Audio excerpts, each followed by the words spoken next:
you can actually bore a hole or wiggle a hole in between, digging or you're wiggling and making your own opening. So you look like you're piercing through the shell, but actually you're just trying to push in and you will feel it open. Okay, so you can just twist it up and voila.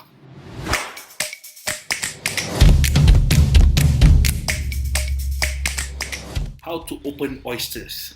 We've got three here: French 3 to 4 inch on the left, Canadian 3 to 4 inch in the center, and the Canadian giant 4 to 5 inches on the right. Okay, so first thing first, you hold your oyster in one hand, obviously the knife in the other. Now your oyster has a few parts. You have the opening at the back, okay, and you also have the opening into the top shelf and the bottom shelf along the ridges, along the perimeter.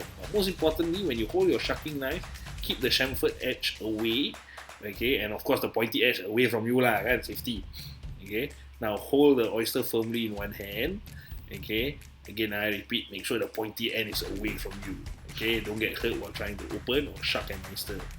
So as you're working your way around the ridges, okay, what you want to do is take the shucking knife, okay.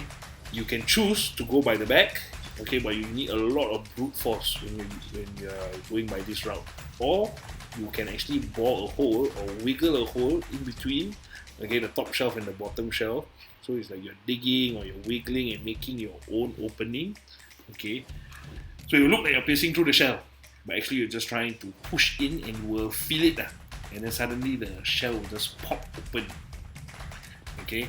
So you can just twist it up and voila, okay, the oyster is there, right, inviting you. So what you want to do after this is you cut off the top oyster that's still attached to the shell, okay, and then you can pry open the shell with your hands, okay, and then you just take your knife and just again cut off the oyster, and of course after that you run it down under the oyster so that you can actually flip the oyster, okay, and admire its glory and beauty, okay. But it's also to ensure that you have detached it from the shell, so that later you can just slurp it in. Now what we have here is the Canadian oyster, much bigger, 5 inches. Okay, same thing, same principles apply.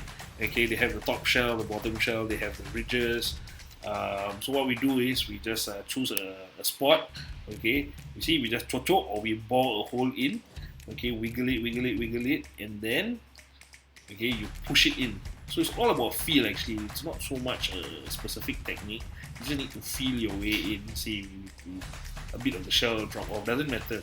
Eventually you get the opening, you pop it open, and you get the 4 to 5 inches of beautiful oyster. Now you see that water that's hanging out there, that's actually the taste of the sea, they call it. So get ready your lemon or your lime, squeeze a few drops, and you're actually good to go. Okay, so same thing. Whether it's the 4 to 5 inch or the 3 to 4 inch, you take your knife, you run through under the oyster. Okay, we personally like to flip it just to show action bit hey look, it's my oyster. Okay, and then after that you can serve it like this, ala fine dining. You want to impress your wife or what without breaking the bank, right? This is one way to it. So happy shopping, everybody.